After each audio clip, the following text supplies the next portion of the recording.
آج جو ہے ہم نماز کی شرائط پڑھیں گے، نماز کی شرائط پڑھیں گے۔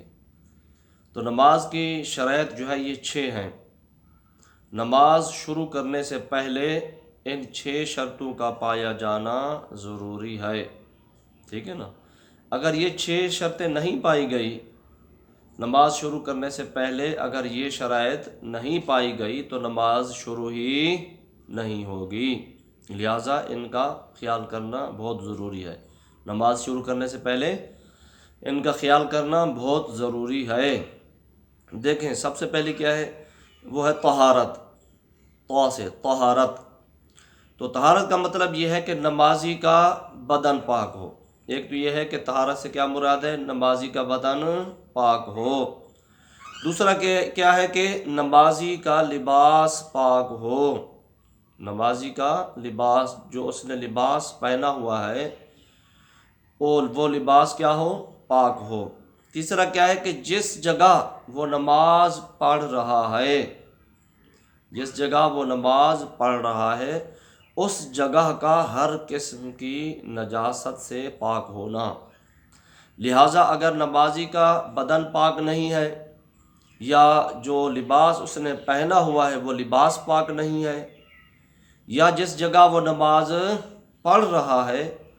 وہ جگہ پاک نہیں ہے تو اس کی نماز نہیں ہوگی، ٹھیک ہے نا۔ طہارت سے کیا مراد ہے، یہ 3 چیزیں، بدن کا پاک ہونا، لباس کا پاک ہونا، اور جس جگہ نماز پڑھ رہا ہے اس جگہ کا ہر قسم کی نجاست سے پاک ہونا، ٹھیک ہے نا۔ دوسری ہے ستر عورت۔ دوسری شرط کیا ہے، ستر عورت۔ تو ستر عورت کیا ہے کہ مرد کے لیے ناف کے نیچے سے لے کر گھٹنوں سمیت، ناف کے نیچے سے لے کر، ناف اس میں شامل نہیں ہے، ناف کے نیچے سے لے کر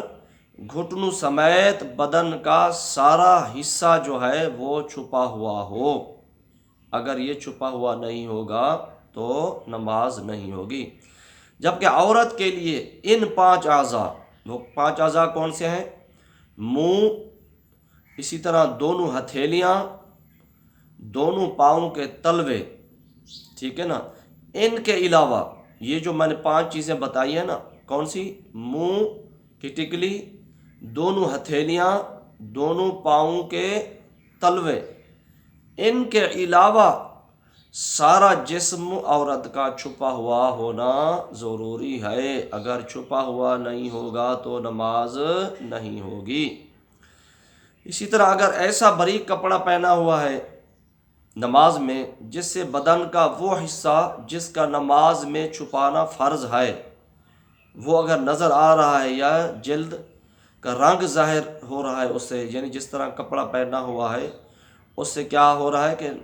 جسم کا، بدن کا وہ حصہ جس کا چھپانا فرض ہے وہ نظر آ رہا ہے، یا جلد کا رنگ جو ہے وہ ظاہر ہو رہا ہے، تو اس سے کیا ہوگا، نماز نہیں ہوگی۔ اسی طرح آج کل باریک کپڑے پہننے کا رواج جو ہے وہ بڑھ رہا ہے، ٹھیک ہے، آپ دیکھ رہے ہیں۔ تو باریک کپڑا، اگر اس طرح باریک کپڑے کا پاجامہ جو پہنا ہوا ہے اگر وہ اس طرح کا کپڑا ہے، اس طرح باریک ہے، اتنا باریک ہے کہ جس سے ران یا ستر کا کوئی حصہ کیا ہے، چمکتا ہے، ٹھیک ہے نا، پاجامہ پہنا ہوا ہے باریک کپڑے کا اور اس سے کیا ہو رہا ہے، ستر کا کوئی حصہ، ران یا ستر کا کوئی حصہ چمک رہا ہے، اس سے نظر آ رہا ہے، تو کیا ہوگا، اس سے نماز نہیں ہوگی، اور یہ نماز کے علاوہ بھی پہننا حرام ہے، ٹھیک ہے نا۔ اسی طرح اگر کسی نے موٹا کپڑا پہنا ہوا ہے، باریک کپڑا تو نہیں ہے، موٹا کپڑا، جی موٹا کپڑا ہے، باریک کپڑا نہیں ہے، موٹا کپڑا ہے، لیکن کیا ہے کہ وہ موٹا کپڑا جسم سے اتنا چپکا ہوا ہے، چپکا ہوا اتنا کہ دیکھنے سے عضو کی ہیئت معلوم ہوتی ہے، تو ایسے کپڑے سے نماز ہو جائے گی، اگرچہ نماز ایسے کپڑے سے ہو جائے گی، لیکن کیا ہے کہ اس عضو کی طرف دوسروں کا نگاہ کرنا جائز نہیں ہے، ٹھیک ہے نا۔ اگر کسی نے ایسا موٹا کپڑا پہنا ہوا ہے جس سے اس کے عضو کی ہیئت معلوم ہو رہی ہے تو نماز تو ہو جائے گی اس کی، لیکن دوسرے جو ہیں، دوسرے اس کے ارد گرد جو لوگ ہیں ان کا اس کے اس عضو کی طرف نظر کرنا جائز نہیں ہے۔ اسی طرح ایسا لباس لوگوں کے سامنے، یعنی ایسا لباس جس سے عضو کی حیات معلوم ہو رہی ہو، ایسا لباس لوگوں کے سامنے پہننا منع ہے، اور عورت کے لیے تو بدرجہ اولیٰ جو ہے منع ہے، اس کو بالکل بھی نہیں پہننا چاہیے۔